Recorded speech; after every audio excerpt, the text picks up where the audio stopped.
નમઃ સમસ્તભૂતાનાં આદિભૂતાય ભૂતભૂતે અનેકરૂપરૂપાય વિષ્ણવે પ્રભ વિષ્ણવે નમો નમઃ. તમારા બધાનું સ્વાગત કરું છું આધ્યાત્મિક મહાશક્તિમાં.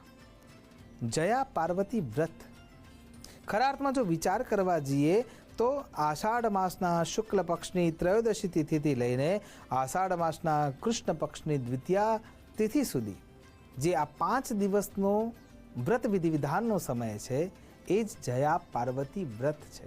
પણ આ શબ્દોને સમજવા ખૂબ જરૂરી છે.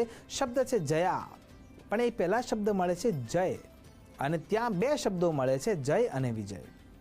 વિજય કોને કહેવાય? જ્યારે તમે બહારના વ્યક્તિના સાથે યુદ્ધમાં છો અને યુદ્ધ કરતા વખતે તમારે જો વિજય પ્રાપ્ત કરવો છે તો આશીર્વાદના રૂપમાં તમને જે દિવ્ય પુરુષો અથવા જે વડીલો આશીર્વાદ આપે છે એ કહે છે કે વિજયી ભવ. તો જે જય શબ્દ છે એ કોઈ અલગ જગ્યાએ લાગે છે, જેમ કે ભારત માતા કી જય, ગૌ માતા કી જય, સદગુરુ દેવ કી જય, કૃષ્ણ કનૈયા લાલ કી જય, હનુમાનજી મહારાજ કી જય. એટલે કે જે દેવ તત્વો છે એના પાછળ એક શબ્દ લાગે છે જય. તો જય શબ્દનો અર્થ સીધે સીધો એ થાય છે કે જેને પોતાના અંતરંગ રૂપમાં જે ષડ રિપુઓ છે, કામ, ક્રોધ, લોભ, મોહ, મદ અને મત્સર, એનો જેને નાશ કર્યો છે એ દેવ તત્વના પાછળ જય શબ્દ લાગે છે. તો અહીંયા જયા છે એટલે કે આ ષડ રિપુઓના નાશ કર્યા પછી જે એને સ્પર્શી શકતા નથી એ ખરા અર્થમાં જયા છે. કેમ કે પાછળનો શબ્દ મળે છે પાર્વતી. જયા પાર્વતી, પર્વત જા, પર્વતની પુત્રી, પર્વતનું સંતાન, જેના અંદર સ્થિરતા છે. એટલે કે જયા તત્વ ક્યારે પ્રાપ્ત થાય છે? જ્યારે તમારામાં સ્થિરતા આવે છે ત્યારે. અને એટલા માટે આ વ્રતનું નામ છે જયા પાર્વતી વ્રત. તો ખરા અર્થમાં આ ઘટનાને વિચાર કરવી જોઈએ કે શું ઘટના ઘટિત થઈ હતી. આવો જાણીએ વ્રત કથા. તો એ વ્રતના અંદર જોવા મળે છે કે કૌંડિલ્ય નગરમાં વામન અને સત્યા નામના બ્રાહ્મણ દંપતી રહેતા હતા. પણ એમને શેર માટેની ખોટ હતી, બીજી બધી સુખ સુવિધા હતી. પણ હવે વિચાર કરીએ તો સુરથ અને વૈશ્ય સમાધિનો પ્રશ્ન પણ આ જ હતો. ઉત્તાનપાદનો પ્રશ્ન પણ આ જ હતો. રામાયણ કાળમાં દશરથ મહારાજનો પ્રશ્ન પણ આ જ હતો. અને મહાભારતમાં પણ વિકટ પ્રશ્ન આ જ હતો. એટલે કે સંતાન પ્રાપ્તિ અને ઉત્તમ સંતાન પ્રાપ્તિ. પણ આપણે એ ભૂલી જઈએ છીએ કે ધર્મશાસ્ત્રોને બતાવેલા જે નિયમો છે એ ક્યાંય ખોટા નથી. પુત્ર કામેષ્ઠી યજ્ઞ હોય, વ્રત હોય, વિધિ વિધાન હોય, જપ કર્મ હોય, એ બધાથી એ ઉત્તમ સંતાન પ્રાપ્ત થઈ શકે. પણ એના જોડે જરૂરિયાત છે હિતભુગ, ઋતભુગ, મિતભુગ ઇતિ.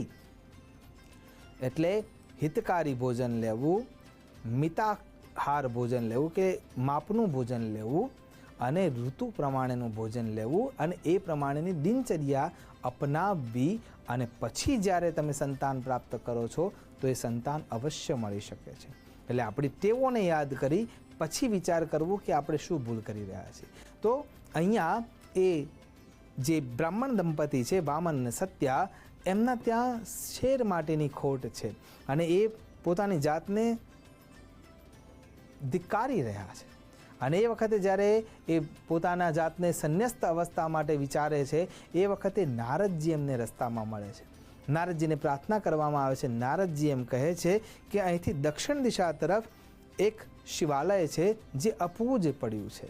ત્યાં કોઈ પૂજા કરવા માટે જતું નથી, કેમ કે જંગલમાં છે, બિહડ અવસ્થામાં છે. અને બિહડ જગ્યામાં હોવાના કારણે થઈને, અવસ્થામાં એવી હોવાના કારણે થઈને કોઈ એની પૂજા અર્ચના કરતું નથી. તમારે ત્યાં રહેવાનું છે અને ત્યાં તપશ્ચર્યા કરવાની છે, અને એના પરિપાકે તમને સંતાન મળશે. બ્રાહ્મણ દંપતી ત્યાં જાય છે, સાફ સફાઈ કરે છે. જંગલના અંદર શિવાલય મળે છે. શિવાલયની સાફ સફાઈ કર્યા પછી ત્યાં પૂજન અર્ચન આરાધન કરવામાં આવે છે. પહેલું વર્ષ પૂરું થઈ જાય છે, બીજું વર્ષ પૂરું થઈ જાય છે, ત્રીજું વર્ષ પૂરું થઈ જાય છે, 4 વર્ષ પૂરા થઈ ગયા છે. 5મા વર્ષમાં પ્રવેશ કરી રહ્યા છે. અને એ સમયે જ્યારે બ્રાહ્મણ દેવતા કોઈ કારણસર ભગવાન સાંબ સદા શિવને ચડાવવા માટે પુષ્પ લેવા જાય છે, અને એ વખતે પુષ્પોના પાછળ જે ડાળીઓમાં છુપાયેલો જે સર્પ હતો એ બ્રાહ્મણ દેવતા ઉપર ડંખ મારી દે છે, અને ત્યાં વામન જેનું નામ છે એ નીચે ધરાશાયી થઈને પડી ગયા છે. સમય વેતી ગયો છે એટલે સત્યાને ચિંતા થઈ રહી છે અને સત્યા દોટ મૂકીને એ બાજુ જઈને જોવે છે તો વામન બેભાન થઈને પડ્યા છે. શરીર નીલવર્ણનું થઈ ગયું છે, મોઢામાંથી ફીણ નીકળી ગયું છે, પ્રાણ પંખેરું ઉડી ગયા છે અને એ વખતે એ આક્રંદ કરે છે કે સતત 5 વર્ષોથી જે ભગવાન સાંબ સદા શિવની આરાધના અમે પતિ પત્નીએ કરી એનું શું આ પરિણામ છે? અને એ વખતે વનદેવી સાથે ભગવતી પરાંબા પાર્વતી અને ભગવાન સાંબ સદા શિવ પ્રગટ થાય છે. પ્રગટ થયા પછી એને પુનઃ સજીવન કરવામાં આવે છે અને સજીવન કર્યા પછી વચન આપવામાં આવે છે કે તમારા ત્યાં સુયોગ્ય સંતાન પ્રાપ્ત થશે અને એ જ પ્રમાણે એમને ભગવાન સંતાન આપનાર બની રહે છે. કથા અહીંયા પૂર્ણ થઈ જાય છે, પણ કથાના સાથે કેટલાક નિયમો જરૂરી છે.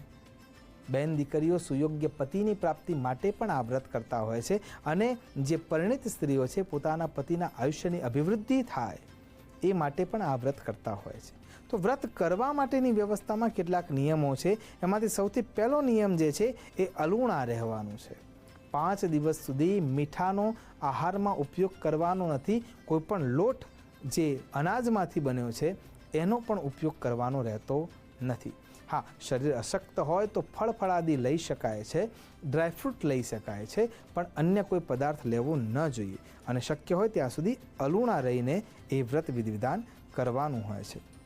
સાથે સાથે ત્રયોદશીના દિવસે જે વ્રત શરૂ થઈ ગયું છે એના 5 દિવસ પૂર્વે ઝવેરા ઉગાડી દેવાના હોય છે અને ઝવેરા ઉગાડી અને એના ઉપર જે રૂ હોય છે રૂના મણકાની માળા બનાવી એટલે કે નાગલાની માળા બનાવી અને એ જે દરો ઉગી છે અથવા જે તૃણ ઉગ્યા છે અથવા જે એ ઝવેરા ઉગ્યા છે એની પૂજા અર્ચના આરાધના કરવાની હોય છે. અને એ સતત 5 વર્ષનું આ વ્રત છે એટલે કે જ્યારે તમે આ વ્રતનો સંકલ્પ લો છો તો એ વ્રત છે એ 20 વર્ષ સુધી ચાલશે. પહેલાં જે 5 વર્ષ છે એ 5 વર્ષમાં તમારે આ નિયમ સાથે તેરસથી લઈને જ્યારે તમે દ્વિતીયા સુધીનું આ વ્રત કરશો તો એમાં ગોળ અને મીઠા વિનાના 5 દિવસનું અર્ચન કરવાનું છે. એમાં 5 વર્ષ ફક્ત જુવાર ખાઈને, 5 વર્ષ ઘઉં ખાઈને, 5 વર્ષ કેવળ ફળ ફળાદી ખાઈને, 5 વર્ષ કેવળ ચોખા ખાઈને અને 5 વર્ષ મગ ખાઈને. એટલે જ્યારે જ્યારે તમે 5 દિવસનું અનુષ્ઠાન લો છો અને એ 5 વર્ષ સુધી એ કરો છો ત્યારે કેવળ આ દ્રવ્યોનો જ આ 5 દિવસ પૂરતો ઉપયોગ કરવાનો છે અને એ પ્રમાણે 20 વર્ષનું આ વ્રત વિધિ વિધાન હોય છે જેને આપણે જયા પાર્વતી વ્રત કહીએ છીએ. તો આ વ્રતના પરિપાકે મળે છે શું? અહલ્યા અને ગૌતમજીના વચ્ચેનો જે સંબંધ છે, કેમ અહલ્યાજીએ શૈલ્યામાંથી અહલ્યા બન્યા પછી પણ ગૌતમજીને યાદ કર્યા? કેમ કે એ પતિ બ્રહ્મ રૂપે એમને જોવા મળે છે અને એ પ્રાપ્ત કરવાની જે શક્તિ છે એ શક્તિ આ વ્રત તરફથી મળે છે. કરવા ચોથનું જે વ્રત છે એમાં જે કરવા છે એ સૂતરના તારથી જ્યારે એક મગરમચ્છને બાંધે છે, મગરને બાંધે છે, એ શક્તિ પણ એને આ વ્રત વિધિ વિધાન તરફથી મળતી હોય છે. સાવિત્રી અને સત્યવાનની ઘટનામાં પણ એ જ છે કે યમરાજના પાસેથી વરદાનના રૂપમાં પોતાના પતિના પ્રાણોને પાછા લઈ આવે છે. તો આ જે શક્તિ છે, ઇવન અત્રિ અને અનસુયા દેવીના ઉદાહરણને જો યાદ કરીએ તો એમાં જે અનસુયા દેવીની જે પાતિવ્રત શક્તિ છે એ પણ આવા વિધિ વિધાન અને વ્રતના આધારે મળે છે. એટલા માટે આ જયા પાર્વતીનું વ્રત ખરા અર્થમાં ઉત્તમ વ્રત માનવામાં આવે છે. આશા કરું છું ધર્મશાસ્ત્રોએ બતાવેલા વ્રત વિધિ વિધાનમાં આપણે સંપૂર્ણ વિશ્વાસ કરીએ અને ખરા અર્થમાં સુયોગ્ય રીતે એને પાલિત કરી જીવનને મંગલમયતા તરફ લઈ જઈએ એ જ અભ્યર્થના સાથે નમસ્કાર. અસ્તુ સદા શિવોહમ. નમો નમઃ.